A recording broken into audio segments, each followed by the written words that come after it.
The opener, mainly there was questions to be answered.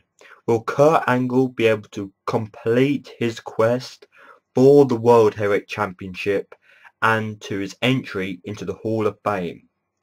Does Magnus have the heart to be a World Heavyweight Champion? Bobby Roode, does he need to prove himself that he's the best in the company? And Jeff Hardy, is he really the man to go through to get to the final? And that's roughly what we got from the opener.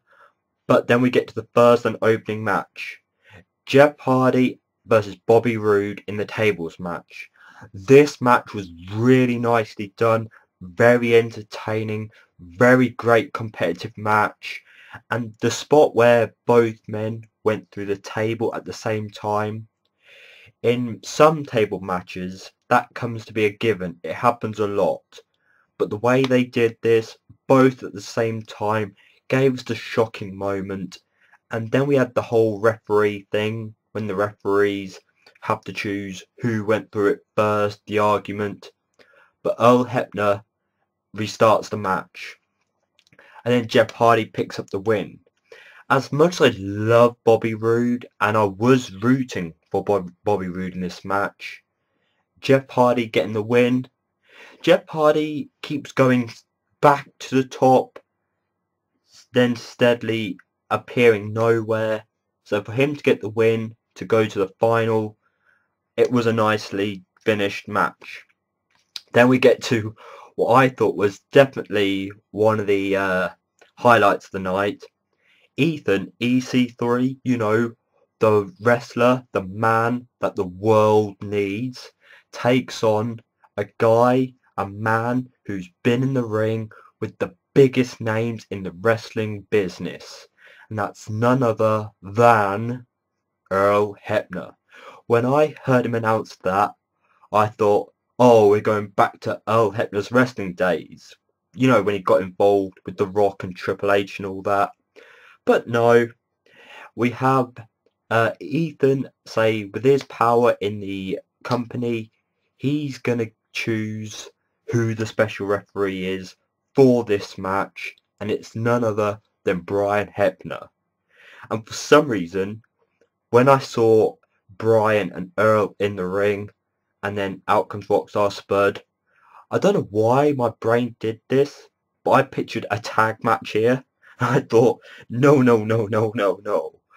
But instead of going through a tag match, we got Ethan ordering Brian to do the count when Ethan put his fingertip onto Earl Hebner for the 1, 2, sorry Dad, sorry, 3. Very entertaining. It's really making this Ethan character stand out as this heel that has Dixie as his backup in a way, while he just moves through each wrestler. But I'm hoping at one point he's in a match with someone who's not so high powered, and then out comes a challenger who wants to face him for a real fight. At the minute, I have not got an idea on who it would be. We'll just have to take a few guesses, a few feud ideas in the comment section below probably. But this was brilliant. Ethan, for the first week, I think this was probably his best work. I really enjoyed it. Well done, TNA. Oh, it's a bit of a shame to see Bad Influence getting wrapped up with Eric Young and Joseph Parks, but they brought a video package in. I love the video package of Bad Influence proving that Joseph Parks is nothing but a fraud, a liar, as they go to his office, which is stated on his card, and it's been shut down for 13 years. This was just brilliant, very entertaining again, and it just comes down to, because of him lying, Bad Influence go back to the attacking, as Joseph Parks is begging them to stop this right now. But then we get the match we're all waiting to see, that should have been done ages ago, and that is none other than Bad Influence versus Eric Young and Joseph Parks next week. Are they killing the Abyss storyline, or is this another route to bring it back into TNA? Whatever it is, it was entertaining this week. And then all of a sudden, it started to drip a bit. The Bromans defeat Storm and Gunner. Yes, they're probably teasing a James Storm heel turn, but I found it really sad it had to come at the expense of Bromans. You know, the whole, you had Robert E coming in and spitting in the face of Gunner to make Gunner attack him. The referee trying to split them all up while James Storm is pinning to finish the match. But a feud between Gunner and James Storm, you're breaking the tag team. You've got the greatest tag team bad influence wrapped up in a stupid feud with Joseph Parks and Eric Young. The tag team division, even though it was entertaining this week, what's happened to the tag team division? And I was going to save it till later, but I'll mention it now. Dixie Carter made this new tournament-y thing next week where wrestlers will compete against each other. One winner will get a world title match, another one a tag team match. That's one way of giving us a new tag team, I guess. An X Division match, and someone's getting fired. So a world title competitor, good. A tag team partner, they've got to do something to the tag team division. X Division, at least after a month, 2 months, the X Division is heard. They're mentioning the X Division. As for being fired, who do TNA want to release now?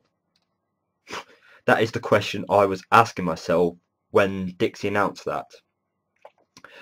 But past that, backstage segment, I was going to skip this, but it was funny. This whole Rockstar Spud character, it's a bit of a shame to see someone TNA fans were rooting for has become a chief of staff, not a wrestler. Same with Zema Ions, who was once a fan favourite. He's now a DJ with a horn. It's a shame where those two men wrestlers are, but Spud digs at Sting. Oh, I don't recognise you without all that face paint. Yeah. Oh, and how you came out so short in the World Championship scene. They were funny digs, and all Sting had to work with was short, because Rockstar Spud is half his size. But Rockstar Spud, that was entertaining. I'm not the biggest fan of you as I used to be, but that was funny. I enjoyed that. But Sting, when Rockstar Spud went to pick up the delivery, because throughout the whole night, for some reason, there was little cutouts, little scenes, about 6 to 8 times, showing Dixie Carter getting excited for the returning World Heavyweight Championship, which I'll get to after the main event. And when Rockstar Spud leaves, Sting walks away. The door was right there with no security, chief of staff, and he walks away. Sting, if you had your mind set on seeing Kurt Angle and you walk away. Other than that, the entertainment segment. Gail Kim defeats Laura Guinness, who was also called Cherry Bomb beforehand. But we know wrestling companies like to change names, even though Cherry Bomb sounds hotter. Don't know where that came from. But, you know, the thing I like about Cherry Bomb in this, her aggression, her face expressions, she really looked like she wanted to pound Gail Kim's face in, really punch her down, knock her out. But she didn't get the job done. How many knockouts is Gail Kim going to go through before we get our potential future knockout? How many more? How many more names? But afterwards, it looks like we're going to get an ODB Tapper feud, Gail Kim and future knockout feuds. So it's not too bad. It's rounding up nicely here. Kurt Angle in a last man standing against Magnus. The match that I was really interested in, because the whole Magnus and Kurt Angle working side by side, now having to face each other in a last man standing. I was really looking forward to this. And this match, it was pretty good, you know. I did enjoy this again.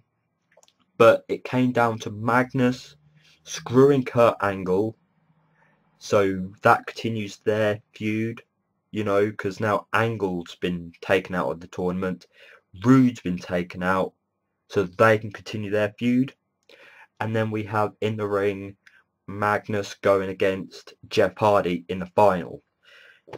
The way that TNA are working right here, right now, highlighting the future feuds, I think it's brilliant. Something WWE, I'm sorry to be knocking a nail on WWE's head, but TNA are beating you by far with the feud building, feud teasing, and storytelling. TNA were on the ball tonight. But then we get to a question I want to ask you. We got video packages of Chris Sabin being this, you know, I love myself, forget about Velvet, I'm the best X Division wrestler. And we got Samuel Shaw, the psychopath, dating Chrissy Hem. Which character stands out more to you? Sabin?